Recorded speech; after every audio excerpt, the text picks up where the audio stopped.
Hey business besties, welcome back to the Female Founder World podcast. I'm Jasmine, the host of the show and the creator of the Female Founder World universe. Today I'm chatting with Maggie Sellers. She's the creator of Hot Smart Rich. She is a VC and startup expert, and we're chatting in real life in LA. Maggie, welcome to the show. You are now entering Female Founder World with your host, Jasmine Garnsworthy. Thank you so much for having me. For people who don't know you or your background, they're not following you on TikTok yet, how do you introduce yourself to people? That's actually a really funny question that people always start with. I used to hate this question because I'm such a generalist. And so I was never like the founder of X. And so for me now, I always describe myself high level. I'm a creative multi-hyphenate entrepreneur. I've been that way since I was little. I've always been starting businesses. It just so happens now it really kind of straddles the line between early stage startups, creative, so content, media, and then obviously investing. But I really like to not put such a big label as like I'm just the founder of Hot Smart Rich because I do so much more than that. Yeah. But I think going in with creative multi-hyphenate entrepreneur always just encapsulates everything that I'm doing. Okay, love that. So you had like a 10-year career in startups before you started Hot Smart Rich, which we're going to get into in a little bit. Talk me through how you made that transition from like corporate startup girl to investor and what you're doing now. Yeah. So I always worked at super high growth startups, and I'm very happy that I started my career at Salesforce, which was kind of like the best case scenario from a corporate structure perspective. I always say this, I felt like Mark Benioff knew who I was, even though he didn't, but that's how well the company was run, at least when I was there. And then I made a transition over to my first earlier stage startup, but when I was there, we actually went public and I reported to our CEO. So that's where I always say I kind of got addicted to this idea of liquidity events. Because when you go public with your first startup, you're like, oh my gosh, this is what this is like. This is amazing. So I kind of knew the path of where I was going. I kept going earlier and earlier and earlier. And so the next startup that I joined, we raised $120 million. I was very attuned to when there was a board meeting coming up, when I could feel like, we had a big marketing budget, which I know we'll get into later. At one point, I was managing $18 million underneath our CMO. Then there would be times where, we're pulling back on spend because budgets are tightening. And I knew that was when we were kind of going into a fundraise. We also happen to have a lot of really cool celebrity investors. So some, celebrities, some really cool funds. That's where I just got really curious. And then when I made the jump over, I was living in LA and I saw this pattern of like, wow, celebrities is 6-7 years ago. Celebrities are the future, like having an audience, built-in distribution. I need to understand the dynamics of a celebrity, even just team and how they're building. I ended up meeting a celebrity talent manager who at the time managed Post Malone, the Black Eyed Peas, and a lot of brands that were coming inbound as the head of kind of brand strategy. I was fielding a lot of opportunities for equity investments instead of traditional brand sponsorship deals. So it was really up to me to figure out like, how am I even going to evaluate this? And it was just this really natural progression of being super curious, understanding what it was peripherally. And then when it was, Sir Richard Branson, I just listened to his podcast the other day. He's like, always say yes and then figure out what to do. And that's truly what I was doing. I was like getting these opportunities and being like, I have no clue what I'm doing, but I'm going to call people that were in my network that could help me diligence something, figure out, was this a good opportunity? What am I looking for? And I think that's really what's led me even to Hot Smart Rich, is trying to bestow some of that for the people that don't have the network, don't have the connections that I was lucky enough to have. Really just kind of figuring it out on my own dime and my own time, and hopefully be able to empower somebody with knowledge that I didn't have when I was first looking at it. Okay, people who don't know what Hot Smart Rich is, what is it? So it's actually a media, it's happened so organically. I was obviously just posting on TikTok, and I think a lot of people, I always say this to influencers and to startups, like you have to have a why. And I think for me, the why is really being able to empower women to bring their authentic selves into work. So when I was, thinking about building a personal brand, that really wasn't my driving force. I really wanted to create a mission and a movement that had a bigger purpose beyond myself, that could live on without my face one day. So Hot Smart Rich came in because I started realizing like I had grinded, like you said, for 10 years in the startup world, really taking away all of the feminine and authentic selves about myself and really focused on being masculine and grinding it out and, being able to manage this budget and do this. And I was like, wait, I'm so torn. Like I am 20, or at the time I was like in these startup roles, 25, 26, seeing success. but I wasn't enjoying my personal feminine life. And so Hot Smart Rich was really a problem I faced my whole life, which was I want to empower women to more than just learn the education and the knowledge. It's like be free to be who they are. And so now it's really an investment holding company is what we call it. It's truly like a media platform where, yes, we focused on short form content. We have a weekly newsletter. We're going to be evolving that into long form content. I don't know if I'll ever do live events, but I just want to create a safe space for women to feel educated, be themselves, and just grow as a community. Something that I heard you talk about on another podcast was like this pushback that you get about the name, I think, Hot Smart Rich, and like even just I think generally just the vibe and what you're doing, which just resonated so much with me because, you know, female founder world, we use the word business bestie for everything. Like our vibe is very feminine and we get this pushback of like, well, why do you have to make it like that? And what I say back to that is like, well, why is anything that's wrapped in any kind of feminine packaging considered less valuable, less important, or less serious? Like, why can't we speak to people the way that they want to be spoken to while you're not, and like then you don't take the content itself seriously. And so I like to put that back on people. I would love to know like what your response is to people who say that to you. I think I've learned so much more from failure than I have from success in my career. And one of the biggest failures that we had at one of the startups that I worked at was we were trying to be for everybody. And when you do that, you lose your entire cult community base. And so I think for me, it's like, I don't need to be for everybody. And I've been dragged on VC Twitter and yeah, there's Reddit threads about me and it's hard, but it also is like, you're doing the right thing. And I think for me, my answer is it doesn't have to be for you. Like if you don't relate, keep scrolling. You're good. Yeah. Like, and honestly, I think I'm a little bit of a psychopath. I think every founder has to be in a way. I kind of like it in this weird way because I know what we made all of the mistakes doing when I was at a startup was we were for everybody. And so if I feel like I'm not pushing boundaries, being contrarian, those are two qualities that I look for when I'm even investing in a founder is like, do you think differently? Do you think critically? Are you afraid to go against the grain? And you know, a story that I feel so vindicated by is 2 years ago during B Real's Series B, when it was everything, so much VC hype, every single tech bro, finance bro was like, this is the next thing. I looked at it from the feminine consumer lens of like us controlling 85% of consumer spend. And I'm like, this is a feature, not a company. And I just personally don't think that the valuation warrants where all this money is going. Again, learning from failure, having been at a startup that raised $120 million in 4 years and burnt $120 million in 4 years, and not a great success story. And I remember I posted the video. I got so much hate from that archetype of that finance bro, tech bro. Like, you don't know what you're talking about. You didn't come from an A16Z. You don't know what you're talking about is just the go-to response when they don't. You probably have a lot more experience than them. For sure. And different experience too. And I think that's something that's really worked for me in this way where it's like, I didn't go to a tier B or tier A school. Like I'm from Canada. I didn't have the background that a lot of these, you know, investment bankers, VC bros have. And it was so rewarding last week to build a returns illustration analysis to be like, actually, if you invested in the Series B, only, you lost money on your investment. You made 80 cents for every dollar that you put in. And the seed investors, they had a great investment, 48x return. Incredible. But nobody talks about that. The headline is, you know, they sell for $530 million or 500 million euros.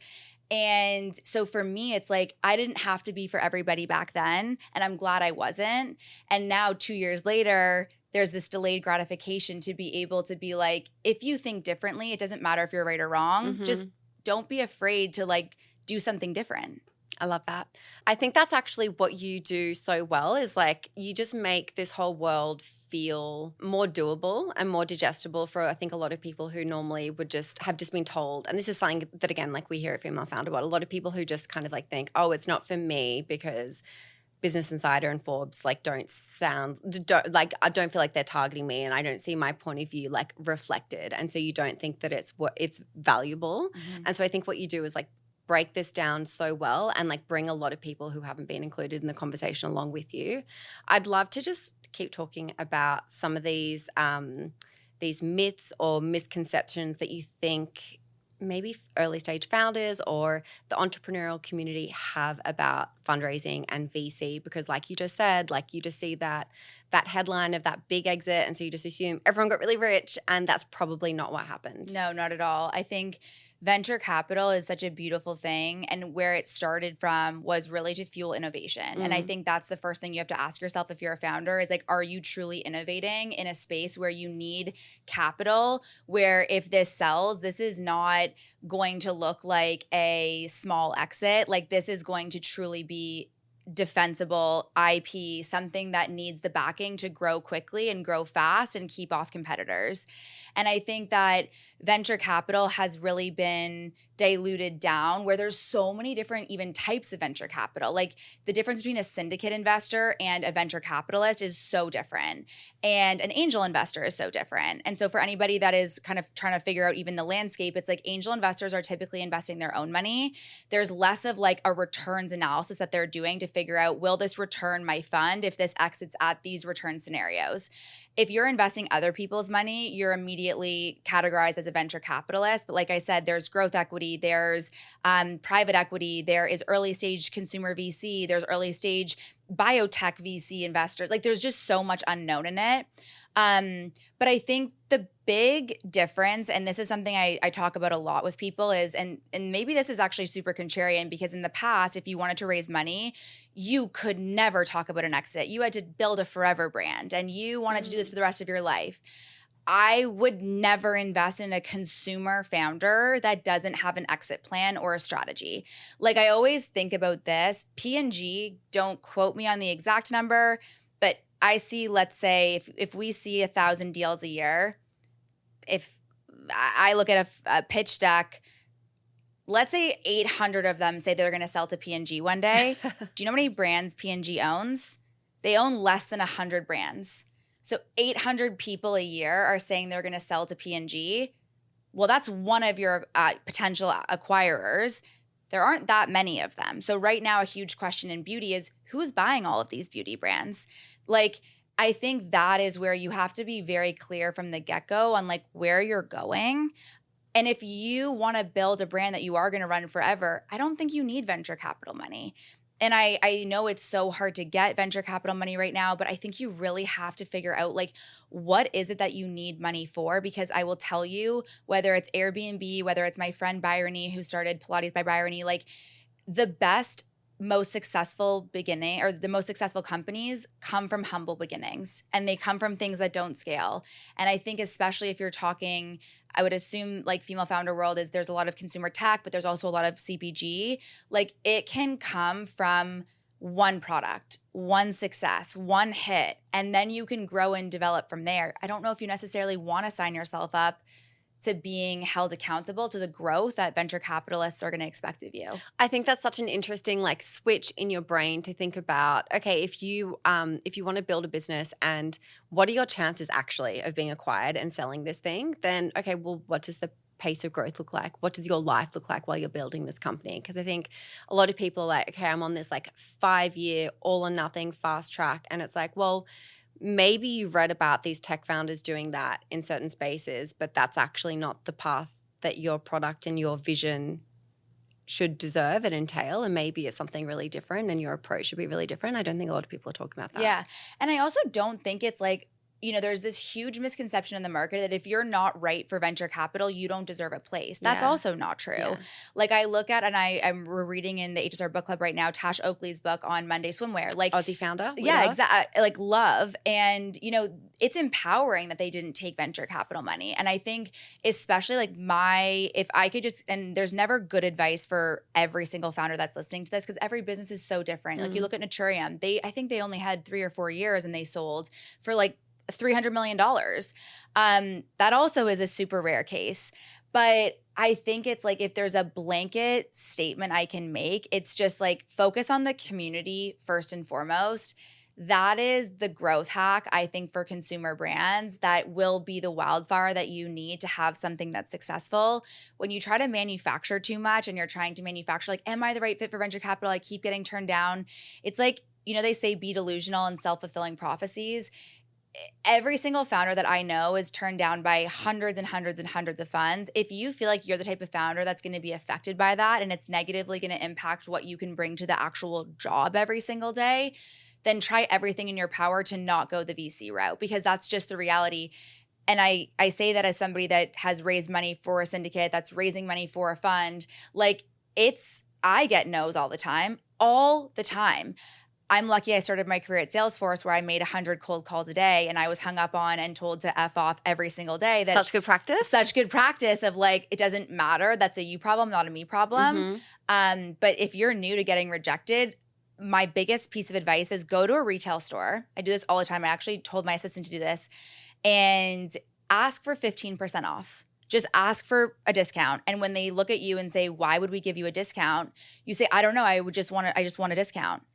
Most times they will say, no, ma'am, we're not going to give you a discount. You get a little rejected. You learn how to deal with that. And then maybe best case scenario, you get 15% off and you pay less money that you can save for something else. Like, it's little things like that in your daily life that's just opening you up to, how can I take one step today to get better at rejection? Because that's just naturally what you're going to face when you're raising VC. So Hotsmart Rich Ventures is a syndicate? Yeah. What is that? So a syndicate is essentially similar, like I'm investing other people's money. The difference is that I'm also a venture partner and advisor for Vantera Ventures. So we have committed capital in a fund at Vantera. So when we look at a deal, we internally with an investment committee make a decision whether this is a good investment or not. And the capital has already been called by LPs, limited partners in the fund. When you're doing a syndicate investment, same exact process of doing diligence, deal sourcing, doing diligence. But then when you actually want to make an investment, it's a little bit of like the chicken before the egg. I think that's the saying. I'm really bad at those things. You may want to invest. You've done all this work. You want to get an allocation in the round, but you actually have to go out to your LPs. These are mostly high net worth individuals. These are mostly people that are an accredited investor. And then you have to pitch them on why it's a good investment or not. So the tricky part is that you may want $100,000 of an allocation in a round, but you don't have $100,000 that you can 100% with certainty say, I want in. So on super fast moving deals, it's actually happened to me. I had $100,000 allocation. I couldn't move as quickly as the deal was moving. Good deals move fast. Bad deals most often take a long time, or you just don't have the right connections, whatever.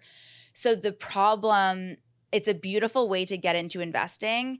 The problem with it is that you don't have that committed capital, so you can get burned, and you can also burn founders really easily. Because if you say, I'm going to take $100,000, it's not up to you. You have to be a really good salesperson to go and get $100,000. If you can't, then you've told the founder you're going to give them $100,000. You don't have $100,000 to give them. Interesting.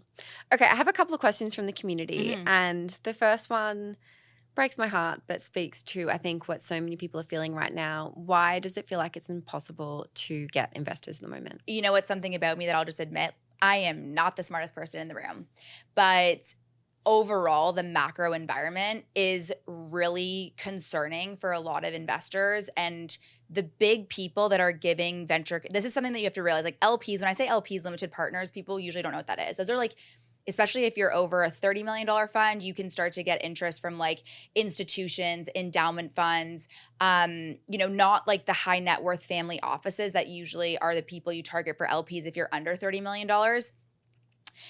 Those people are investing in their own portfolio of things. They haven't seen the returns that they've wanted to from venture capital. So there isn't as much capital that's being dumped into venture capital funds. So either they've blown through their fund and they are having trouble raising, which a lot of founders don't know. So a good question to ask VCs is, are you currently investing? How much? What fund are you investing out of? And how much of your fund have you deployed? How much do you actually save for follow-on? Those are really good questions to understand. Is this a fund that even has the capital? And what's follow-on? Follow-on is when, if you take a position, like I was saying around Be Real, that's a great example. You invest in the seed. Let's say maybe you put $500,000 into it. most good investors will secure something called pro rata rights, which means that you can just make sure you have your exact ownership amount in the next round of funding so that you don't get diluted. But some investors will take on bigger positions. So it's a really good question to understand how a VC is thinking about portfolio construction, and there's no right way. Some funds, especially if they're super early stage, knowing how hard it is to be a venture capitalist, they will do like 30 initial checks in, and then anything that's a follow-on, they'll do via a syndicate with their same LP network. This probably sounds really complicated. It's trying to break it down as easy as I can. We appreciate that. But is it making sense? It's making sense. Okay. I'm following. Okay, so I think it's just good to understand, is this fund even able to make an investment right now? Because there's a lot of funds that don't even have the capital and they're actually running syndicates to their LP base as a way to drum up more interest to see deal flow into even investing into their next fund. So you could think it's a you problem and it's actually a them problem. So that's really important to know. So those are definitely questions I would go back, save this episode, and literally write down to ask funds. So that's one reason. I think another thing is there's just so much uncertainty in the market with really big macro trends like inflation, obviously the political environment that we're coming into in this year. There's a lot going on that is causing uncertainty for investors. And I think there's just been a proliferation of so many businesses are being started, so many funds are out there, and it is a numbers game, like everything. A true sales funnel is like, you might be getting rejected, but how many funds are you actually talking to? Because it is a matter of time before you get a yes. Like that is the reality. And so it's just kind of figuring out, like I said before, do you need to go the venture capital route? Because maybe it will take you 200, 300 calls to find that yes. You will find that yes, but it might take you a really long time. But you're right. Like VCs are not investing in consumer brands like they once were. There are some really strong VC funds that are, but like I said, at Vantera, we see 1,000 deals a year. I think that and don't quote me on this number, but it's like they're saying yes to, and I'm not on the investment committee, but they're saying yes to 8 deals a year, maybe, not even. So think about the math, right? And consumer is just a hard space. Like we've seen, like I was saying before, when you track back the exit, like they've gotten completely demolished in the public market. So it's really trying to find those success stories of the acquisitions in the spaces that you're in, and then looking at that and making sure your valuation is reflective of what success would look like for almost this hybrid between a private equity and a venture capital fund.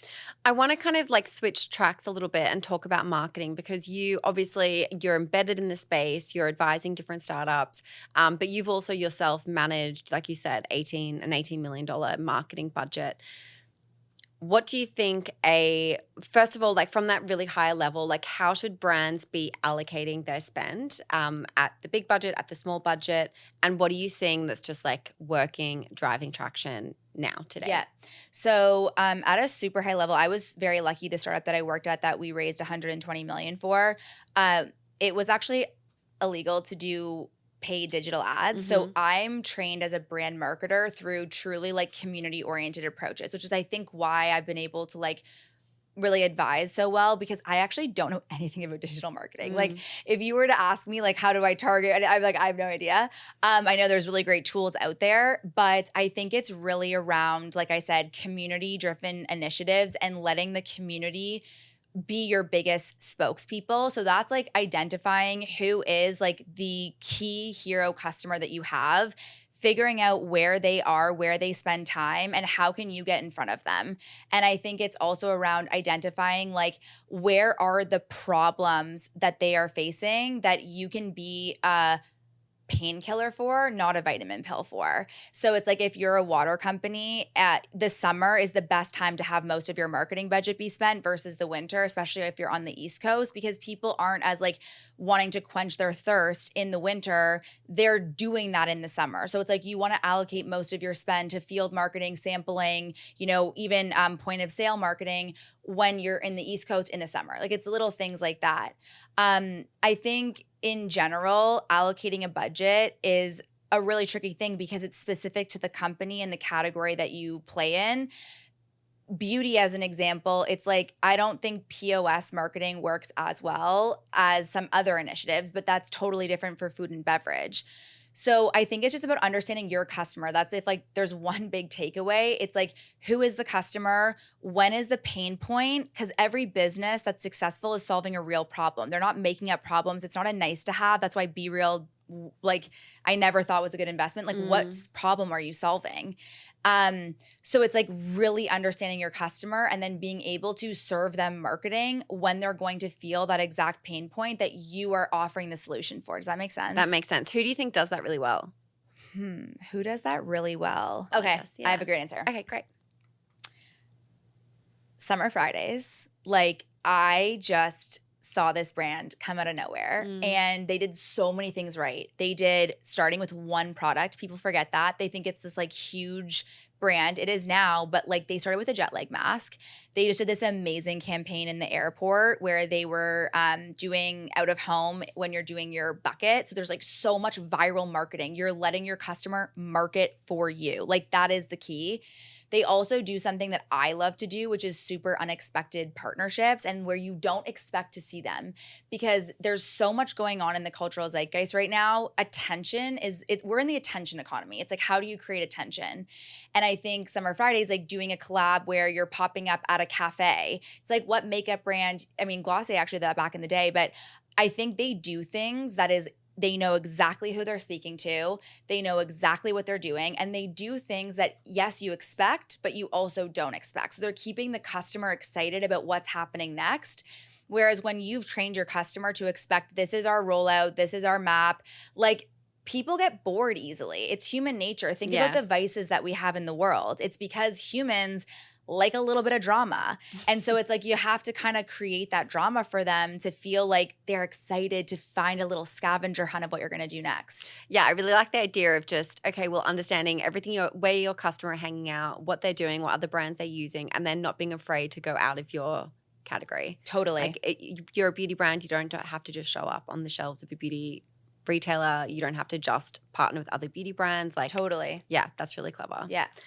Okay, so I want to also talk about celebrities. We've kind of covered this. This is something that I think you have a lot of expertise in.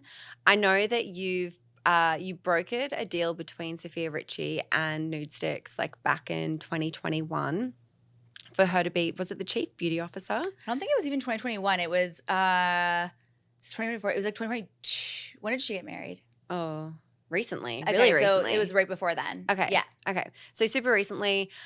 How do you get a celebrity involved in your brand? Like, what does the structure of those kind of partnerships and like, what are your options to do that? Because I don't know, we're seeing so many like celebrity founded brands, and I love it when I see a celeb just like throw their weight behind an independent woman-led company that already exists in the world. I think that's really powerful. How do we get more celebrities to do that for existing brands?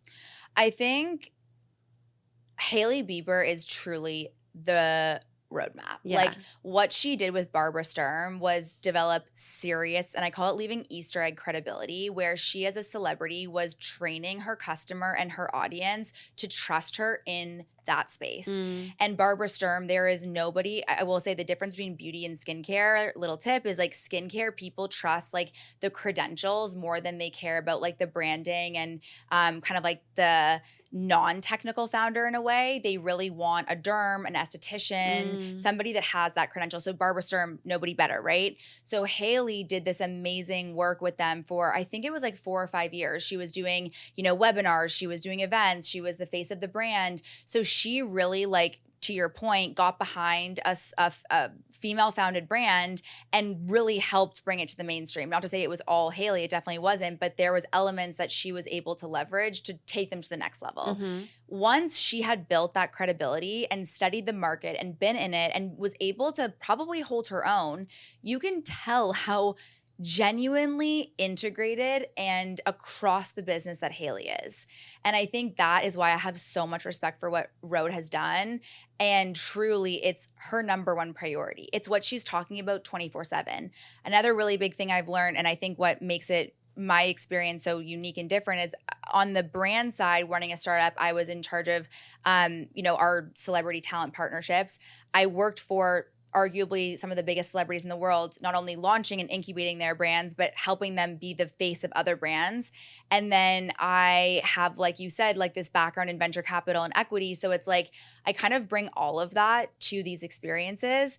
And I think what I don't invest in 99% of celebrity brands that come to me. And I ask very specific questions like, is the founder on a texting basis with the celebrity? If they're not, never would I touch that deal, because that is somebody slapping their face onto a company and they are not integrated. They actually don't have as much involvement as you think they would. And long term, it will just never be successful. And if it, like, similarly, if a founder, and there's a few that can do it well, Ryan Reynolds, The Rock are a few that come to mind, where they're involved in multiple businesses and they do an incredible job at multiple businesses. But when I start to see a celebrity, like I just saw Kerry Washington, maybe this is a little bit contrarian, like she's the face of a jewelry brand. You know, I've seen her name pop around a few times. Like now she's the new face of Stix, which just rebranded to Wings Health. It's like, how many brands can you be a part of? And I think I also study, where is the celebrity at in terms of the longevity of their career? So if there's an artist, this is also pretty contrarian, but most people would want to work with celebrities that are at the height of their career. They're on tour, they're filming movies, they're super busy. That's actually something I probably would steer away from. You look at a Ryan Reynolds, how much more time does he have to actually commit to his brands? A lot more, because he's not the heartthrob that we knew of him 10 years ago. So I actually go after either not early stage celebrities, but celebrities that have relevancy, but their focus isn't music or isn't film. And that's why I tend to prefer creator-founded brands versus celebrity-founded brands, because of just the dedication and the focus that they'll have. Like I would evaluate any other founder, how much time are you spending on this? Yeah. If I get a deal where the founder is doing 5 businesses, really concerning, unless you're Catherine Power and you've been able to do them all really well. Like those are the unicorns. Yeah. What you were saying about Road before, I was just on Slack with the team and someone sent through that, you know, she's got a pop-up in New York at the moment. 5 hours people were lined up like to go in and experience that pop-up. Hailey's not in there. They're just going in to look at like the stuff that they can buy online, and building that hype is so incredible and so powerful. So like, yeah, hats off to Hailey. As they should. Like, honestly, I don't like to wait in lines. I like have an aversion to them. Yeah. But if I was in New York, just to even see the experience. And I think that's what people forget. They're so focused on the outcome. It's like, focus on the experience, both for you and for your customer. Yeah. Okay, I want to talk about Hot Smart Rich and how you've been growing that, because I think, you know, I'm in this world, so I feel like I've watched you kind of like growing on TikTok and then adding the newsletter and then kind of like building this business that is now a fully fledged media business. For people who are kind of like, oh my God, where did Maggie Sellers come from? Like I just like looked up one day and she's everywhere. What do you think has been driving the growth, or what have you actively been doing to kind of like build that community, build that audience, and build your media company? Yeah, I'll give you something that I've never really admitted. Like, I, for a long time, had a huge stigma around being known as like a creator and influencer, because that's really where my Hot Smart Rich mission comes from. My whole life, I was put in this box of like, you talk a certain way, you look a certain way, you can't be smart. Are you kidding? Like, and I've worked so hard to overcome that. And so even to this day, like I have a huge issue even with posting on Instagram. Like, honestly, I have so much fear over being taken the wrong way. That does not come across. I know. And it's so funny, because if you were to ask my team, like they know how insecure I am around that, which is so funny. Recently it's gotten a lot better, but that's definitely how it started. And so I think for me, whenever I get into those headspaces, like I'm a huge journaler. I write every single morning. I don't crate for my critics. My haters don't pay my bills. I'm not one-dimensional. I am a multifunctional creative entrepreneur.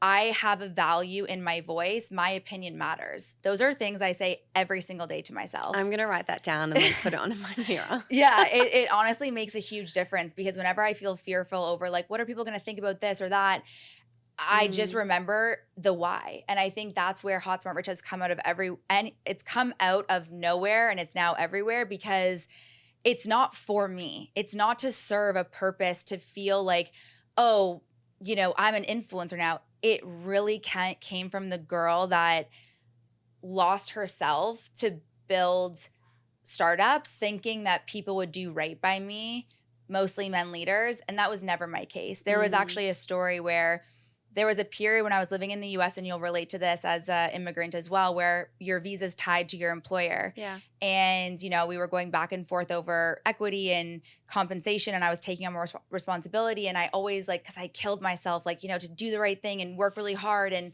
I thought it was going to go one way. And ultimately, when there was an ultimatum over I deserve this is what I'm worth, he said, you're not, so leave.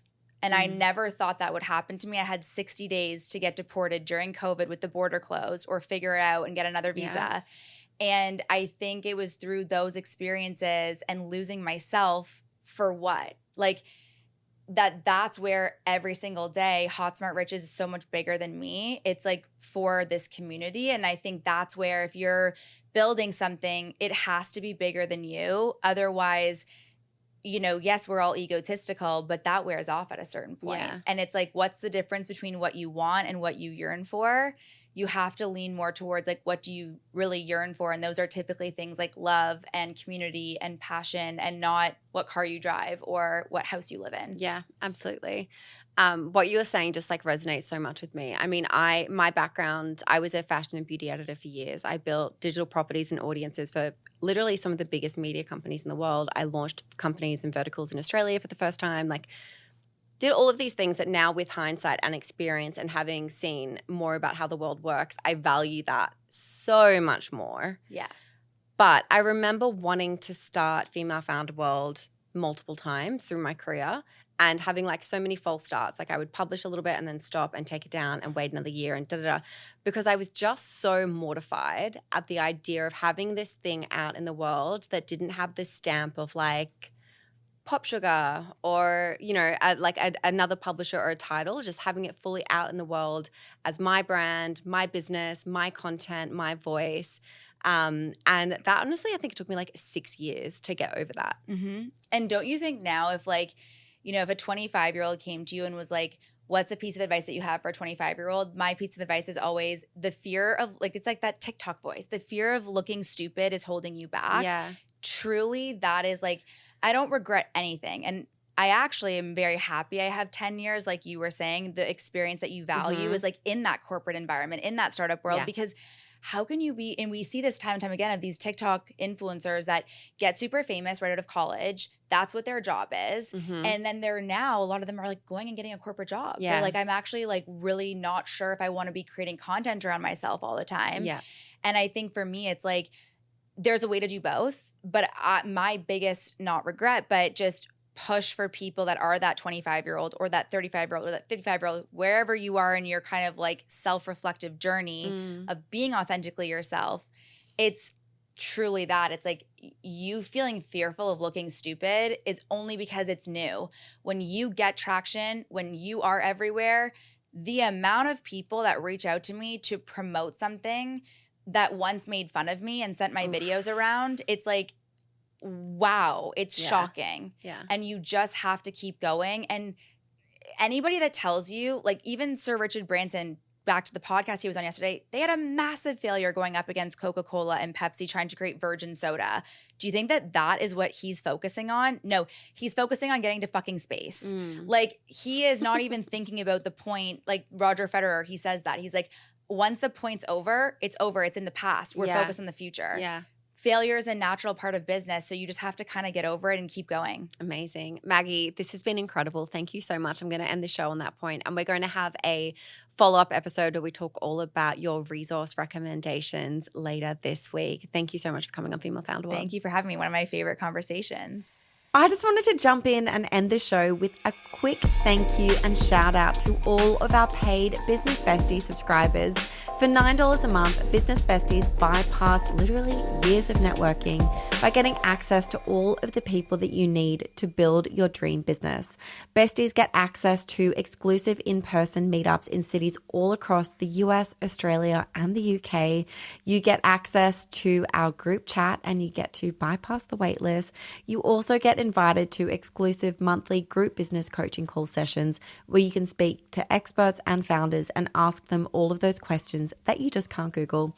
It's $9 a month. You can cancel anytime. Head to bestie.femalefounderworld.com or click the link in the show notes for more.